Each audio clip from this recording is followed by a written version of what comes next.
जय हिंद दोस्तों। आज हम लोग भारतीय इतिहास को पढ़ने वाले हैं। भारतीय इतिहास में हम लोग दोस्तों सबसे पहले हम लोग प्राचीन इतिहास को पढ़ने वाले हैं। प्राचीन इतिहास में से जितने भी बेसिक क्वेश्चन पूछे जाते हैं यहीं से पूछे जाते हैं दोस्तों।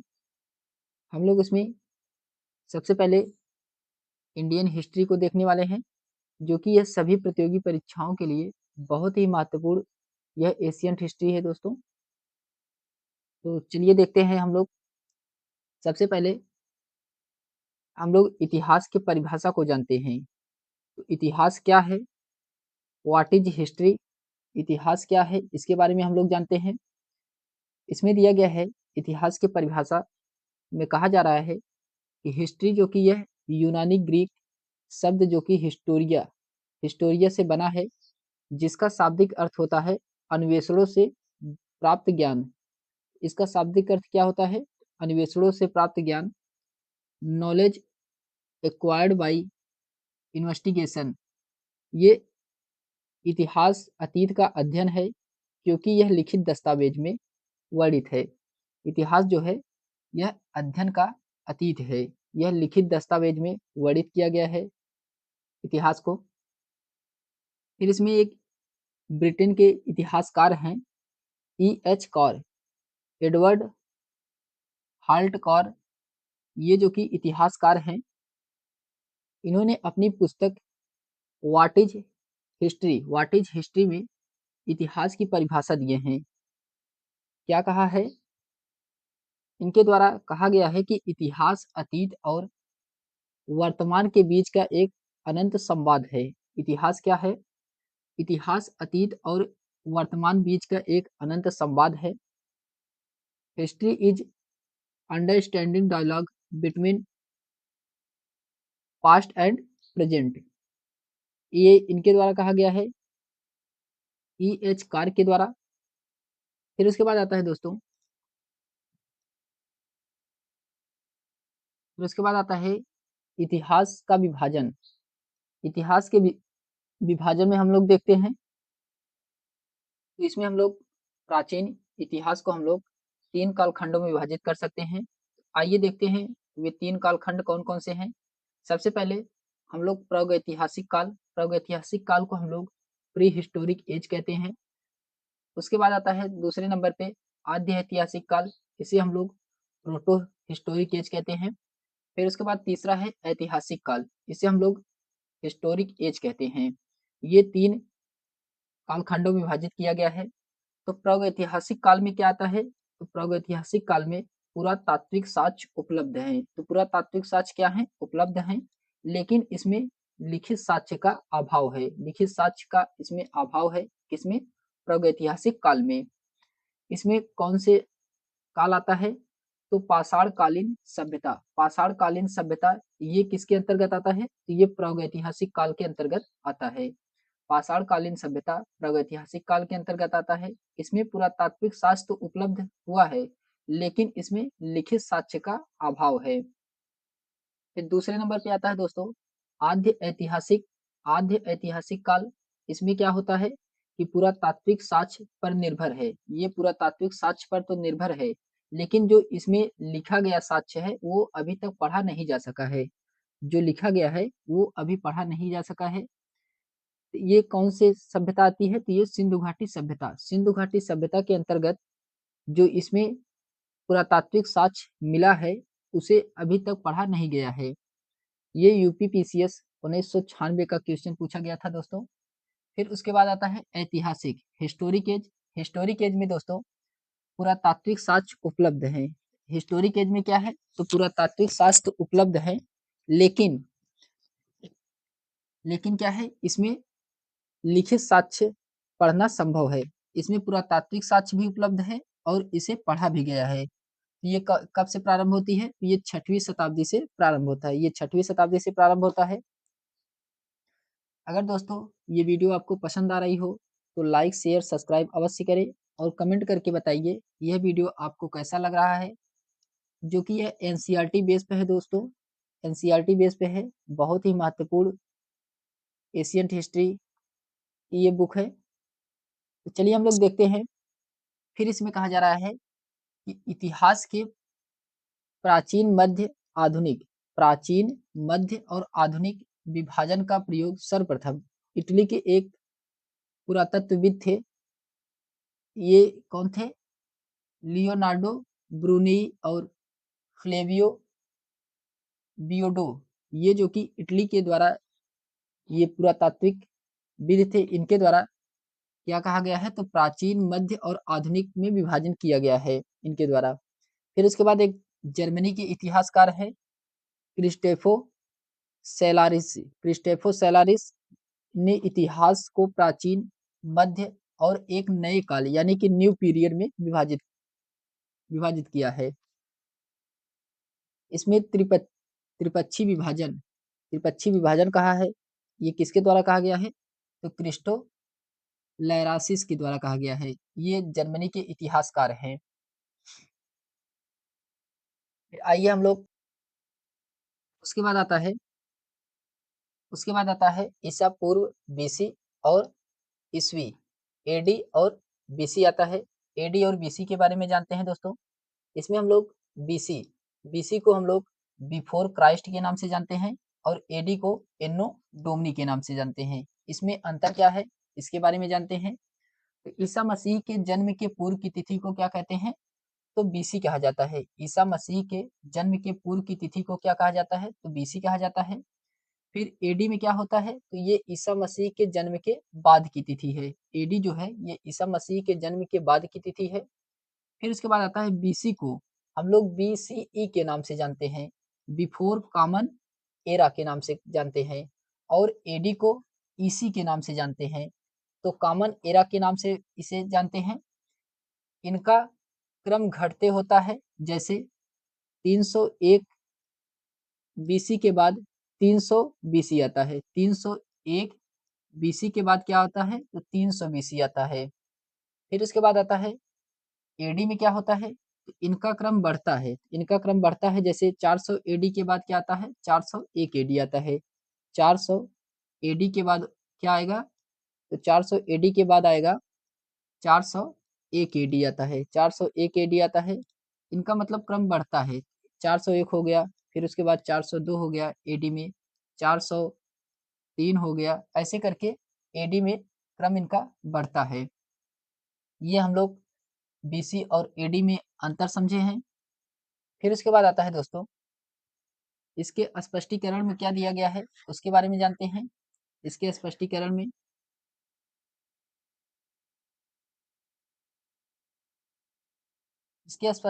कहा जा रहा है दोस्तों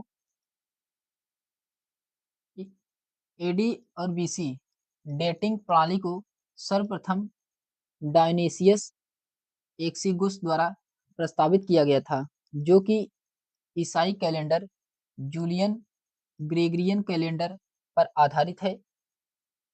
ये ईसाई कैलेंडर और जूलियन ग्रेगरियन कैलेंडर पर यह आधारित है, बीसी और एडी। फिर उसके बाद आता है दोस्तों, इसमें हम लोग बीसी और एडी को और अच्छे से समझते हैं। इसमें दिया गया है कि एक ईस्वी आप इस साइड जाएंगे, ये मिलेगा आपको,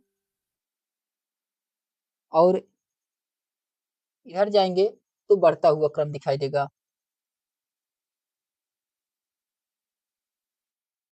ये दिया गया है। फिर बढ़ते हुए क्रम में क्या होता है? तो एडी होता है। बढ़ते हुए क्रम में आप देख सकते हैं एडी होता है, और घटते हुए क्रम में क्या होता है? तो बीसी होता है। बढ़ते हुए क्रम में एडी होता है और घटते हुए क्रम में बीसी होता है। ये ईसा मसीह का चित्र है दोस्तों। ईसा मसीह के जन्म के बाद क्या होता है? बढ़ता हुआ क्रम। और ईसा मसीह के जन्म के पहले क्या होता है? तो घटता हुआ क्रम। ईसा मसीह के जन्म के पहले इसमें विक्रम संवत आते हैं और जूलियन कैलेंडर आता है, जो कि विक्रम संवत 57 बीसी में चलाया गया था और जूलियन कैलेंडर ये 46 बीसी में चलाया गया था। फिर उसके बाद ईसा मसीह के बाद क्या आता है? एडी आता है। इसमें 78 एडी होगा, ये जो कि शक संवत है। शक संवत आप देख सकते हैं। फिर 622 एडी होगा, जिसे हम लोग हिजरी संवत के नाम से जानते हैं। ये ईसा मसीह का जन्म है 1 ईस्वी में। फिर इसके पहले कौन-कौन से राजवंश थे और इसके बाद में कौन-कौन से राजवंश थे। इसके पहले ईसा मसीह के जन्म के पहले हड़प्पा सभ्यता, ये जो कि 2600 से लेकर के 1300 ईसा पूर्व तक थी। फिर इसमें मौर्य काल भी आएगा, मौर्य साम्राज्य भी आएगा, जो कि ये 322 से लेकर के 184 ईसा पूर्व तक था। फिर इसके बाद क्या आता है, ईसा मसीह के जन्म के बाद आता है पल्लव वंश और ब्रिटिश शासन। तो पल्लव वंश ये जो कि 775 से लेकर के 897 ईस्वी तक था, और ब्रिटिश शासन ये 1858 से लेकर के 1947 ईस्वी तक था। आप देख सकते हैं यहाँ पे 1 ईस्वी में इसमें 2000 आया पहले, 2000 ईस्वी पूर्व, फिर उसके बाद 1000, फिर उसके बाद 500। ये घटता हुआ क्रम था। और फिर अगर इस साइड आएँगे, बाद में आएँगे, तो ये बढ़ता हुआ क्रम है। आप देख सकते हैं पहले 500 आएगा, फिर उसके बाद 1000 आएगा, फिर उसके बाद 2000 आएगा। ये क्या हुआ? ये बढ़ता हुआ क्रम हुए, और ये क्या हुआ? ये घटता हुआ क्रम है। फिर उसके बाद आता है दोस्तों विक्रम संवत और शक संवत। विक्रम संवत और शक संवत में क्या अंतर है? इसके बारे में हम लोग जानते हैं।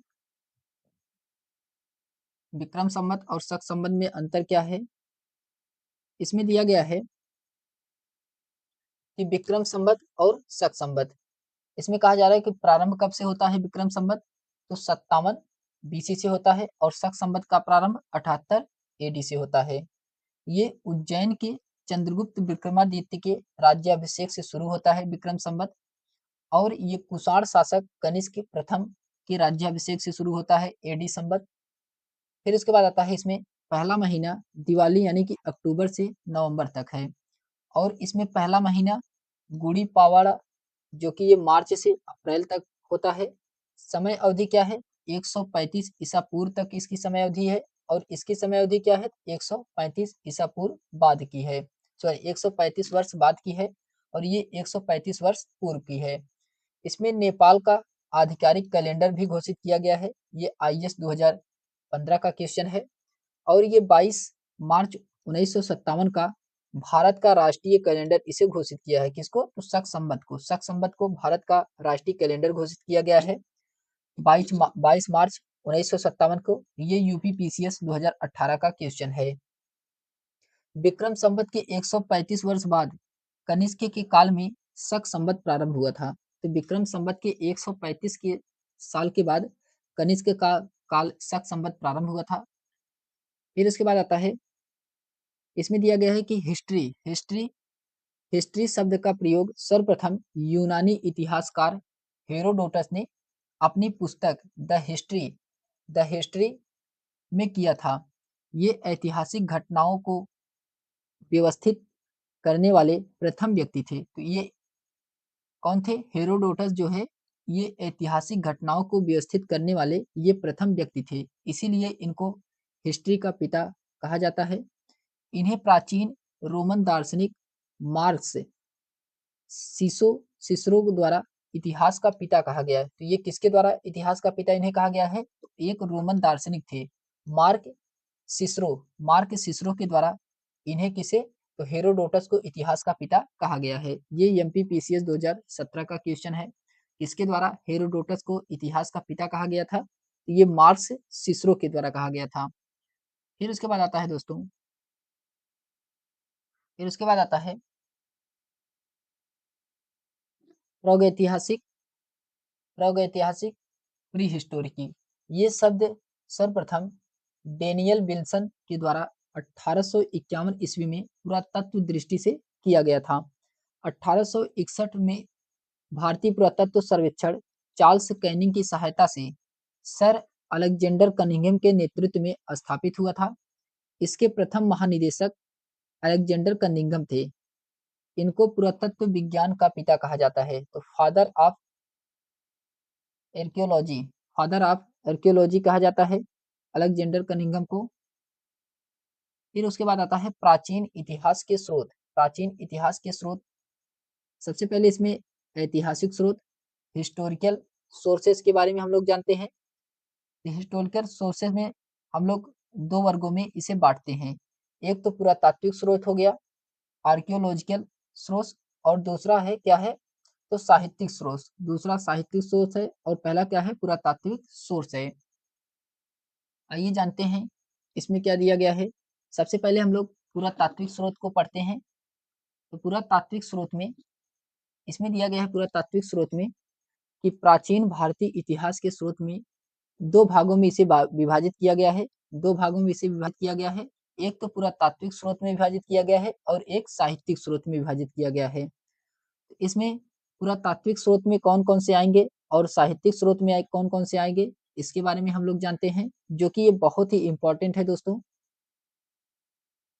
पुरातात्विक स्रोत में हम लोग जानते हैं दोस्तों, पुरातात्विक स्रोत किसमें किसमें है, तो ये अभिलेखों से मिलता है पुरातात्विक का स्रोत।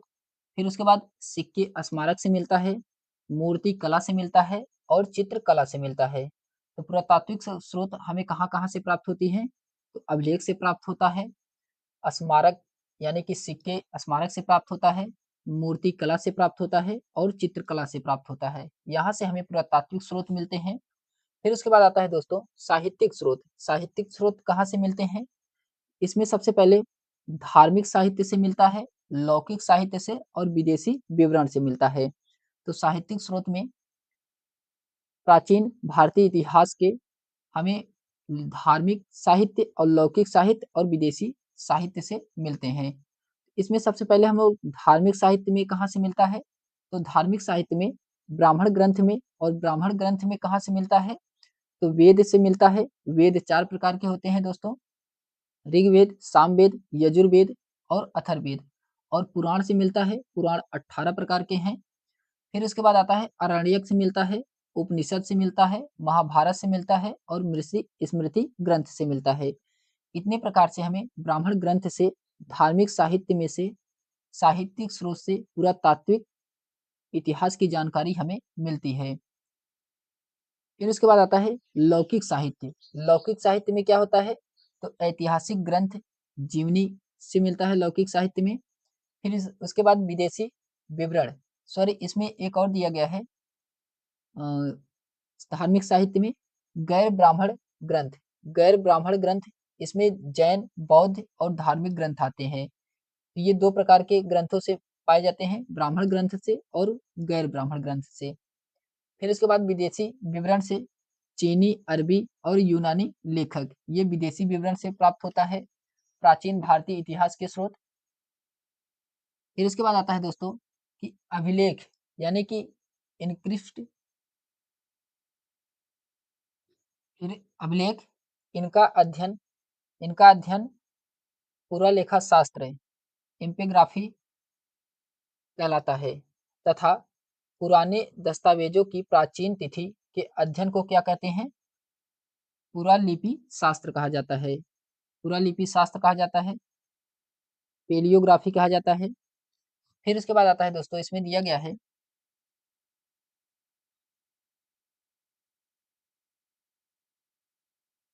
जिसमें कहा जा रहा है दोस्तों कि सबसे पुराना अभिलेख हड़प्पा संस्कृति की मोहरों पर मिलती है। तो सबसे पुराना अभिलेख कहाँ मिलता है, तो ये हड़प्पा संस्कृति की मोहरों पर मिलती है, जिसे अभी तक पढ़ा नहीं जा सका है।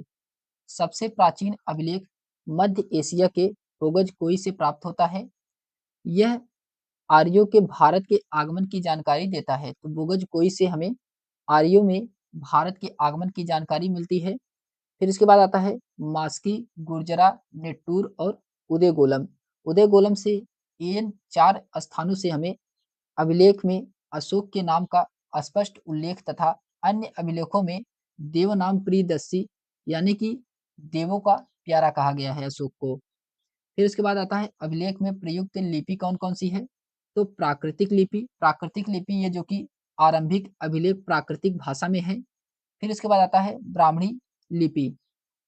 तो ब्राह्मणी लिपि में क्या है, तो अशोक के शिलालेख ब्राह्मणी लिपि में, यह लिपि बाएं से दाएं लिखी गई है। इसको आपको इम्पोर्टेंट है दोस्तों कि ब्राह्मणी लिपि कैसे लिखी गई है, तो लिपि बाएं, ब्राह्मणी लिपि बाएं से दाएं की ओर लिखी जाती है।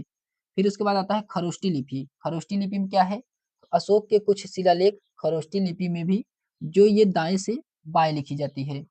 ब्राह्मणी लिखित लिपि जो है ये बाएं से दाएं लिखी जाती है और खरोष्टी लिपि ये दाएं से बाएं लिखी जाती है, इसका जस्ट उल्टा है। फिर उसके बाद आता है दोस्तों यूनानी एवं आरमाइक लिपि। यूनानी एवं आरमाइक लिपि जो कि पाकिस्तान एवं अफगानिस्तान में अशोक के शिलालेखों में इन लिपियों का प्रयोग हुआ है। तो अशोक के शिलालेखों में पाकिस्तान और अफगानिस्तान यानी कि यूनानी एवं आरमाइक लिपि में प्रयोग किया गया है। फिर उसके बाद आता है दोस्तों, फिर उसके बाद इसमें दिया गया है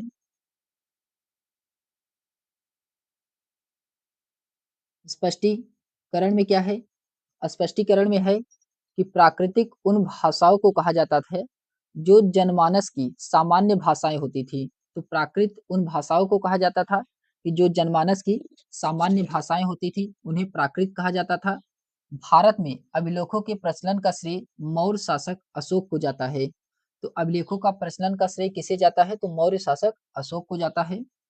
फिर इसके बाद आता है दोस्तों कि ब्राह्मणी लिपि को सर्वप्रथम जेम्स प्रिंसेप 1837 ईस्वी में अशोक के दिल्ली और टोपरा अभिलेख को पढ़ा था। तो जेम्स प्रिंसेप के द्वारा अशोक का अभिलेख पढ़ा गया था 1837 में। ये टोपरा, दिल्ली और टोपरा अभिलेख को पढ़ा गया था। प्रिंसेप को भारतीय मुद्रा शास्त्र का पिता कहा जाता है। तो प्रिंसेप को क्या कहा जाता है, तो भारतीय मुद्रा शास्त्र का पिता कहा जाता है। 1750 में सर्वप्रथम टिफैन थेलर द्वारा दिल्ली मेरठ अभिलेख खोजा गया था। तो टिफैन थेलर के द्वारा ये दिल्ली और मेरठ अभिलेख को खोजा गया था। फिर उसके बाद आता है जैन धर्म के संस्थापक व प्रथम तीर्थंकर ऋषभनाथ। इन्हें हम लोग आदित्यनाथ के नाम से भी जानते हैं। इनके पुत्री ब्राह्मणी के नाम पर ही भारत के सबसे प्राचीन लिपि का नाम किया गया था। ये जो कि बीपीएससी 2018 का क्वेश्चन है दोस्तों। फिर उसके बाद इसमें कुछ महत्वपूर्ण अभिलेख दिए गए हैं और शासक या वंश दिया गया है।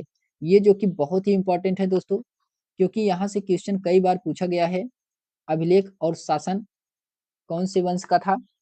इसमें सबसे पहले हाथी गुम्फा, ये तिथि रहित है। हाथी गुम्फा का तिथि अभी तक ज्ञात नहीं हो पाया है। तो हाथी गुम्फा अभिलेख ये खारवेल खारवेल ये जो कि कलिंग के शासक थे, इनके द्वारा अभिलेख खुदवाया गया था। फिर उसके बाद आता है भीतरी एवं जूनागढ़ अभिलेख। ये स्कंदगुप्त, ये गुप्त वंश के शासक थे। फिर प्रयाग स्तंभ लेख, प्रयाग स्तंभ लेख का संबंध समुद्रगुप्त गुप्त वंश के शासक से था। फिर नासिक अभिलेख, नासिक अभिलेख ये गौतमी बलश्री यानी कि सातवाहन वंश की शासक किससे था। फिर उसके बाद आता है एहोल अभिलेख, ये पुलकेशिन द्वितीय यानी कि चालुक्य वंश के शासक के साथ था। एरण अभिलेख, एरण अभिलेख में ये भानुगुप्त के द्वारा चलवाया गया था। ये गुप्त वंश के शासक थे भानुगुप्त। फिर मंदसौर अभिलेख, मंदसौर अभिलेख ये यशुवर्मन जो कि ये मालवा नरेश बुनकर का प्रमाण इसमें मिलता है। फिर उसके बाद आता है ग्वालियर अभिलेख, ग्वालियर अभिलेख में राजा भोज फर्स्ट यानी कि ये प्रतिहार वंश के शासक थे राजा भोज फर्स्ट, इनके द्वारा ग्वालियर अभिलेख। फिर इसके बाद आता है दोस्तों, क्या आप जानते हो, जो कि इसमें महत्वपूर्ण तथ्य दिए गए हैं, ये एग्जाम की दृष्टि से बहुत ही इंपॉर्टेंट है दोस्तों। आइए देखते हैं इसमें क्या कहा जा रहा है कि भारतीय पुरातत्व सर्वेक्षण के प्रथम भारतीय निदेशक दयाराम साहनी थे, जो कि ये 1931 से 1935 तक, तथा ये महिला प्रथम महिला पुरातत्वविद महानिदेशक देवला मित्रा थी, जो कि ये 1981 से लेकर के 1983 ईस्वी तक थी। फिर उसके बाद आता है आधुनिक भारतीय पुरातत्व के संस्थापक हसनमुख धीरज लाल सकानिया थे। तो हसनमुख धीरज लाल साकिया थे। फिर उसके बाद आता है भारतीय समुद्री पुरातत्व पिता, भारतीय समुद्री पुरातत्व के पिता कौन थे, तो ये रंगनाथ राव थे। रंगनाथ राव को भारतीय समुद्री पुरातत्व के पिता माना जाता है। इनके निर्देशन में लोथल यानी कि गुजरात का उत्खनन करवाया गया था। फिर उसके बाद आता है दोस्तों, ये जो कि बहुत ही इंपॉर्टेंट है, फिर भारतीय उपमहाद्वीप के इतिहास का प्रथम व्यक्ति शोध एशियाटिक सोसाइटी यानी कि कोलकाता के द्वारा किया गया था, जिसकी स्थापना 15 जनवरी 1784 को ब्रिटिश भाषाविद सर विलियम्स जोन्स के किए थे। तो एशियाटिक सोसाइटी की स्थापना ये किसके द्वारा किया गया था, तो सर विलियम्स जोन्स के द्वारा किया गया था। 15 जनवरी को 1784 ईस्वी में। फिर 1785 आता है। 1785 में चार्ल्स विल्किन ने वाराणसी में पंडित कालीनाथ से संस्कृति का अध्ययन करके भागवत गीता यानी कि मूलतः संस्कृत भाषा का प्रथम अंग्रेजी अनुवाद में प्रकाशित किया था। तो ये किसके द्वारा किया गया था? भागवत गीता का अंग्रेजी में अनुवाद तो ये चार्ल्स विल्किंस के द्वारा किया गया था। फिर इसके बाद आता है 1817 में जेम्स मिल ने हिस्ट्री ऑफ इंडिया में भारतीय इतिहास को हिंदू, मुस्लिम और ब्रिटिश काल में विभाजित किए थे। फिर प्राचीन भारत का सर्वप्रथम सुनियोजित इतिहास विस्टेन आर्थर स्मिथ की पुस्तक अली हिस्ट्री ऑफ इंडिया, जो कि ये 1914 में मिला है, जिसमें सिकंदर के भारत पर आक्रमण का इसमें विवरण दिया गया है। तो किसमें? तो अली हिस्ट्री ऑफ इंडिया में। फिर उसके बाद आता है दोस्तों, इसमें कहा जा रहा है, इसमें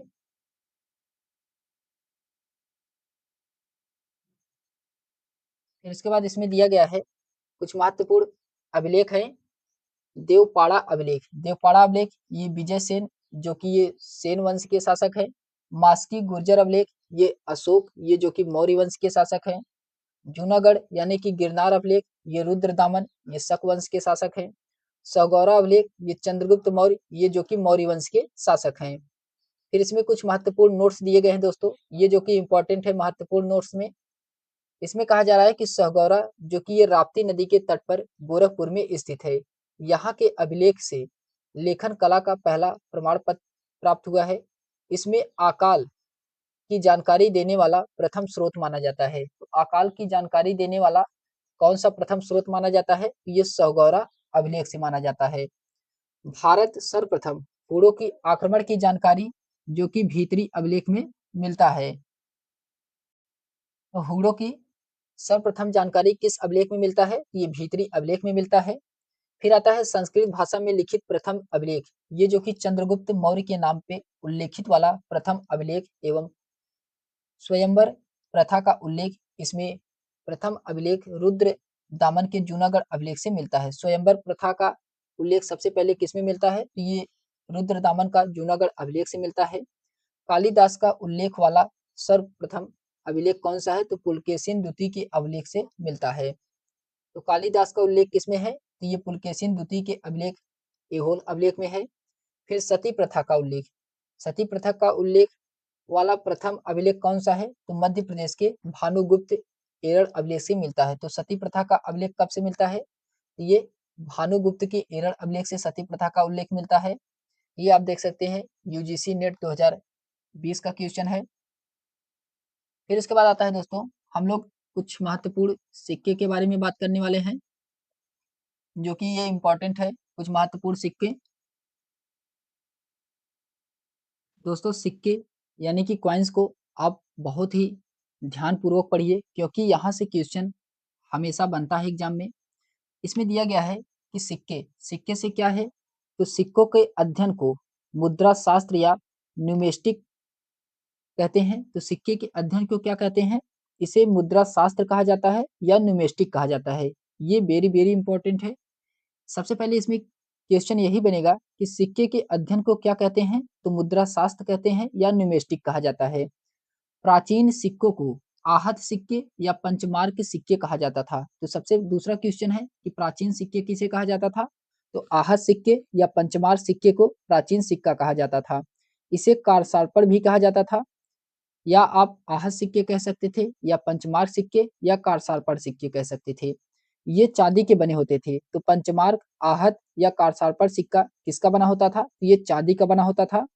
फिर इसके बाद आता है क्योंकि इसे ठप्पा मार बनाया जाता था। ये इंपॉर्टेंट है दोस्तों, ये जो सिक्के थे ये ठप्पा मार सिक्के थे। इन पर पेड़, मछली, सांड, हाथी, अर्धचंद्र के चिन्ह अंकित थे। तो किसका किसका अंकित था चिन्ह? तो पेड़ का था, मछली का था, सांड का था, हाथी का और अर्धचंद्र का था। फिर उसके बाद आता है सर्वप्रथम जेम्स प्रिंसेप ने पंचमार्क तथा डॉक्टर वासुदेव शरण अग्रवाल आहत मुद्रा नामक दिए थे। महात्मा बुद्ध के समय में सिक्कों का प्रचलन था। तो महात्मा बुद्ध के समय में सिक्कों का प्रचलन था। इसे आहत सिक्के यानी कि पंचमार्क कॉइन्स भी कहते थे। फिर आता है सिक्कों का ज्ञान। सिक्कों का ज्ञान, सर्वप्रथम स्वर्ण सिक्कों का प्रचलन किसके द्वारा करवाया गया था? ये हिंद यूनानियों के द्वारा करवाया गया था। ये जो कि वेरी वेरी इंपॉर्टेंट है दोस्तों। तो सबसे पहले स्वर्ण सिक्के किसके द्वारा चलवाया गया था? तो ये हिंद यूनानियों के द्वारा सबसे पहले सोने के सिक्के चलवाया गया था। फिर आता है सर्वप्रथम विशुद्ध सोने के सिक्के जारी किसके द्वारा किया गया था? ये कुषाणों के शासकों के द्वारा, विम कैंडफिशस के द्वारा जारी किया गया था। तो सबसे पहले विशुद्ध यानी कि इस सोने के सिक्के में शुद्ध नहीं था, तो ये किसके द्वारा जारी किया गया था? तो ये कुषाण शासक विम कैडफिशस के द्वारा जारी किया गया था। और सर्वाधिक मात्रा में सोने के सिक्के जारी किसके द्वारा किया गया था? तो गुप्त शासकों के द्वारा जारी किया गया था। आप यहाँ से अनुमान लगा सकते हैं कि जो ये विम कैडफिशस था, ये कितना कमजोर शासक था और गुप्त साम्राज्य के जो शासक हुआ करते थे वो बहुत शक्तिशाली शासक हुआ करते थे, क्योंकि गुप्त साम्राज्य के द्वारा ही सोने के सिक्के सर्वाधिक जारी किए गए थे। फिर उसके बाद आता है सर्वाधिक तांबे के सिक्के किसके द्वारा जारी किया गया था? तो ये कुषाण शासकों के द्वारा जारी किया गया था। शीशे एवं टिन के सिक्के चलाए गए थे किसके द्वारा? तो सातवाहन शासकों के द्वारा चलाए गए थे। ये आपको इंपॉर्टेंट है दोस्तों, सातवाहन, क्योंकि इसमें सातवाहन शासकों के द्वारा सोने और शीशे और टिन के सिक्के चलाए गए थे। और सर्वाधिक सिक्के जारी किसके द्वारा किया गया था? तो ये मौर्य शासकों के द्वारा जारी किया गया था। अगर आपसे क्वेश्चन में पूछा जाए कि सबसे ज्यादा सिक्के किसके द्वारा जारी किया गया था, तो मौर्य शासक के द्वारा जारी किया गया था। फिर उसके बाद आता है दूसरा क्वेश्चन, अगर पूछा जाए कि शीशे और टिन के सिक्के किसके द्वारा चलवाया गया था, तो ये सातवाहन शासक के द्वारा चलवाया गया था। और सर्वाधिक तांबे के सिक्के किसके द्वारा चलवाया गया था? ये कुषाण शासकों के द्वारा चलवाया गया था। और सर्वाधिक मात्रा में सोने के सिक्के किसके द्वारा चलवाया गया था? तो गुप्त शासकों के द्वारा चलवाया गया था। और क्वेश्चन पूछा जाए कि सर्वप्रथम विशुद्ध सोने के सिक्के किसके द्वारा जारी किया गया था? ये विम कैडफिशस के द्वारा जारी किया गया था। ये कुषाण शासक था विम कैडफिशस। और क्वेश्चन पूछा जाए दोस्तों कि सर्वप्रथम स्वर्ण सिक्के का प्रचलन किसके द्वारा किया गया था? तो हिंद यूनानियों के द्वारा किया गया था। ये जो कि बहुत ही इंपॉर्टेंट था दोस्तों, मुद्रा से संबंधित। फिर इसके बाद आता है दोस्तों, इसमें दिया गया है, इसके बाद इसमें दिया गया है दोस्तों कि भारत का नामकरण, भारत के नामकरण में इसमें एक ट्रिक दिया गया है, बिहार। बिहार ये ट्रिक दिया गया है। सबसे पहले Bharat, India, Hindustan, Aryavarta, republic of India. इसमें हम लोग सबसे पहले देखते हैं मेलुहा। मेलुहा ये जो कि एनडीए 2017 का क्वेश्चन है। तो मेलुहा में मोसोपोटामिया अभिलेखों में सिंधु क्षेत्र प्रयुक्त शब्द था। फिर दूसरे पे आता है ब्रह्मवर्षि। ब्रह्मवर्षि में क्या था? प्रथम साहित्यिक उल्लेख पाणिनि के अष्टाध्यायी में है। ये मनुस्मृति के अनुसार गंगा और यमुना दोआब के क्षेत्र को क्या कहते हैं? ब्रह्म ऋषि कहा जाता है। फिर उसके बाद तीसरे नंबर पे आता है आर्यावर्त। आर्यावर्त ये जो कि यूपी पीसीएस 2018 का क्वेश्चन है। आर्यावर्त ये मनुस्मृति के आधार हिमालय व विंध्याचल क्षेत्र को आर्यावर्त कहा जाता था। फिर जम्बूद्वीप। जम्बूद्वीप इसमें अशोक के अभिलेख व अग्नि पुराण के आधार पर जम्बू जामुन के वृक्षों का देश जम्बूद्वीप कहा जाता था। फिर हिंद या हिंदुस्तान। हिंद या हिंदुस्तान ये फारसी शासकों के द्वारा सिंध क्षेत्र में प्रयुक्त शब्द हिंद या हिंदुस्तान के नाम से जाना जाता था। फिर उसके बाद आता है दोस्तों, फिर उसके बाद आता है इंडिया। इंडिया में, इंडिया के बारे में जानते हैं हम लोग। इंडिया, इंडिया ये जो कि सर्वप्रथम यूनानी हेरोडोटस द्वारा प्रयुक्त हिंद शब्द यानी कि इंडस के रूप में किया जाता था। फिर भारतवर्ष। भारतवर्ष ये सर्वप्रथम खारवेल के शासक जो कि हाथी गुम्फा अभिलेख के प्रथम पुरातात्विक प्रमाण में ये भारतवर्ष का नाम मिलता है। फिर उसके बाद आता है भारतवर्ष का नामकरण। भारतवर्ष के नामकरण में देखते हैं दोस्तों, इसके नामकरण में क्या है भारतवर्ष के? इसमें दिया गया है कि आर्यों की भूमि होने के कारण आर्यावर्त भी कहा गया है। ऋग्वेद के ऐत्रेय ब्राह्मण में दुष्यंत के पुत्र भरत के नाम पर भारत का नामकरण मिलता है। वायु पुराण में हिमवर्ष तथा विष्णु पुराण में महाभारत का उल्लेख मिलता है। बौद्ध ग्रंथों में भारत को जम्बूद्वीप तथा अलबरूनी के लेखकों में हिंद व हिंदुस्तान शब्द का उल्लेख मिलता है। इंडिया का मूल रूप से सिंधु यानी कि इंडस नदी से लिया गया है। हिंदू शब्द सिंधु का फारसी रूपांतरण है। जो ये हिंदू शब्द है वह सिंधु का फारसी रूपांतरण है। संविधान में भारत शब्द का उल्लेख 475 बार तथा भारतीय शब्द 57 बार आया है। फिर उसके बाद आता है दोस्तों इसमें कुछ महत्वपूर्ण नोट्स दिए गए हैं, उसके बारे में जानते हैं। महत्वपूर्ण नोट्स इसमें क्या है? इसमें महत्वपूर्ण नोट्स में दिया गया है कि बृहत्तर भारत, ग्रेटर इंडियन, ये शब्द का सर्वप्रथम प्रयोग राधा मुकुंद मुखर्जी के द्वारा किया गया था। इनकी पुस्तक क्या है?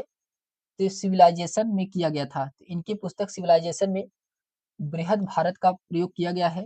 इनका तात्पर्य है कि भारत से बाहर भारतीय संस्कृति का प्रसार मध्य एशिया व पूर्वी द्वीप समूहों यानी कि देशों कहाँ-कहाँ तक? बर्मा, कंबोडिया, जावा और मलाया तक फैला हुआ था। फिर उसके बाद आता है दोस्तों इसमें दिया गया है कि ऋग्वेद में हिंदू शब्द का कोई उल्लेख नहीं मिलता है। तो ऋग्वेद में हिंदू शब्द का कोई उल्लेख नहीं मिलता है। सासानी अभिलेख में हिंदुस्तान शब्द का प्रयोग मिलता है। भारत के संविधान के अनुच्छेद 1 में भारत अर्थात इंडिया यानी कि भारत अर्थात इंडिया का संघ होगा। फिर इसके बाद आता है सिक्कों का सर्वप्रथम लेखन लिखने का कार्य यवन शासकों के द्वारा किया गया था। फारसी यानी कि ईरान संपर्क के बाद भारत में प्रचलित चांदी के सिक्कों को सिगलोई सिगलोई कहा जाता था। तो चांदी के सिक्कों को क्या कहा जाता था? तो सिगलोई कहा जाता था। ये जो कि ईरान या फारसी संपर्क के बाद भारत में इसको सिगलोई कहा जाता था। फिर उसके बाद आता है दोस्तों, फिर उसके बाद इसमें दिया गया है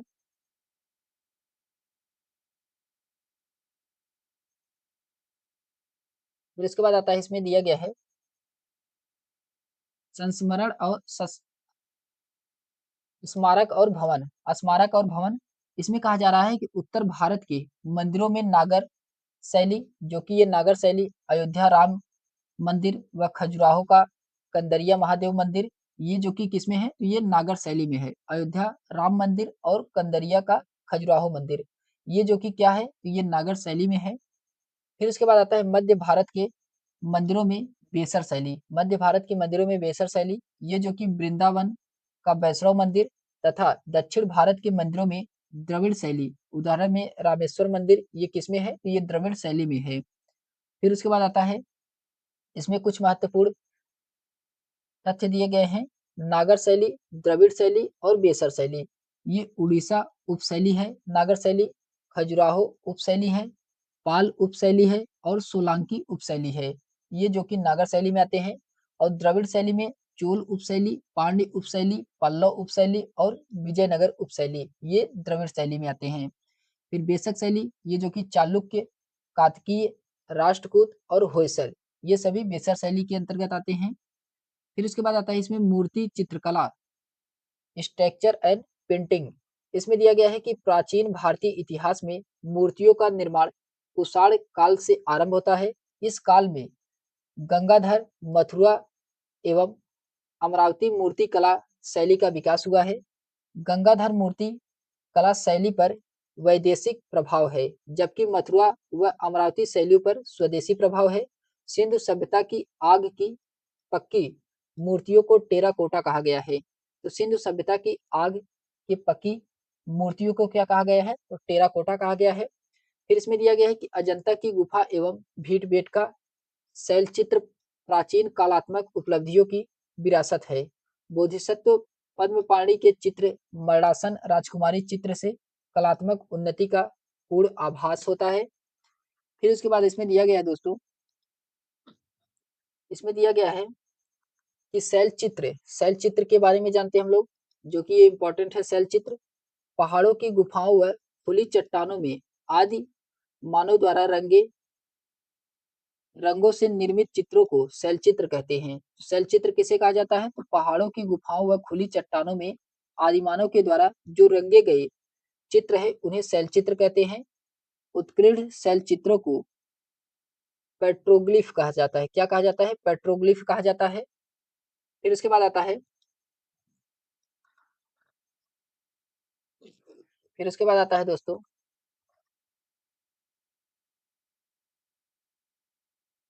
इसे क्या कहा जाता है? तो पेट्रोग्लिफ कहा जाता है। फिर इसमें दिया गया है कि भारत में प्रागैतिहासिक शैलचित्र का सर्वप्रथम खोज का श्रेय ये आर्कबिन बोल्ट कार्नाइल तथा जॉन कार्कबन को जाता है। फिर इसमें विश्व का प्रथम शैलचित्र विंध्य क्षेत्र के कैमूर पहाड़ी पर स्थित सोहारी घाट मिर्जापुर, जो कि ये उत्तर प्रदेश में पड़ता है, सोहारी घाट, यहाँ से 1867 से 68 ईस्वी में आर्कवी बोल्ट कार्लाइल के द्वारा खोजा गया था, जो कि ये मध्य पाषाण काल का था। फिर उसके बाद आता है भारत में मानव के प्राचीनतम साक्ष्य कहाँ से मिले हैं? तो भारत में मानव के प्राचीनतम साक्ष्य ये कहाँ से मिले हैं, जो कि ये इंपॉर्टेंट है दोस्तों। ये भीमबेटका के मध्य प्रदेश के रायसेन जिले में अब्दुल्लागंज में स्थित जो विंध्याचल पर्वत की तराई क्षेत्र का हिस्सा है, यहाँ से गुफा में आदिमानव के द्वारा बनाए गए शैल चित्रों का सर्वाधिक चित्र प्राप्त हुए हैं। तो भीमबेटका की खोज 1967 से 68 में डॉक्टर विष्णु श्रीधर वांकाकर के द्वारा किया गया था। इन्होंने भारत में शैल कला यानी कि रॉक आर्ट का पिता कहा जाता है। तो डॉक्टर विष्णु श्रीधर वांकाकर को भारत में शैल चित्रकला का पिता कहा जाता है। भीमबेटका को भीम का निवासी भी कहते हैं। भीमबेटका गुफाओं की 750 शैलाश्री, जो कि जिसमें से 500 शैलाश्रय चित्रों का प्राचीन साक्ष्य प्राप्त हुए हैं, जो पूरा पाषाण के काल के हैं, जुलाई 2003 में इसे विश्व विरासत स्थल घोषित किया गया है। 10 फरवरी 2021 को विश्व के सबसे पुराने जानवर डिकन्सोसिया का पहला जीवाश्म यहाँ से प्राप्त हुआ है। तो कहाँ से? तो भीमबेटका से प्राप्त हुआ है। फिर इसके बाद आता है दोस्तों, इसके एक्सप्लेनेशन में दिया गया है साहित्यिक स्रोत आता है। दूसरे नंबर पे क्या आता है? तो साहित्यिक स्रोत आता है।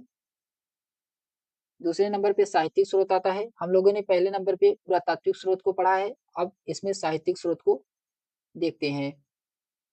साहित्यिक स्रोत को हम लोग दोस्तों नेक्स्ट वीडियो में देखने वाले हैं, क्योंकि यह साहित्यिक स्रोत जो है ये बहुत लंबा चैप्टर है, इसको हम लोग नेक्स्ट वीडियो में कवर करने वाले हैं। तो अगर ये वीडियो आपको पसंद आई हो तो लाइक शेयर सब्सक्राइब अवश्य करें दोस्तों, और कमेंट करके बताइए कि यह वीडियो आपको कैसा लगा। और साहित्यिक स्रोत को हम लोग नेक्स्ट वीडियो में देखते हैं। तो आज के लिए बस इतना ही दोस्तों, मिलते हैं एक नेक्स्ट वीडियो में, तब तक के लिए धन्यवाद।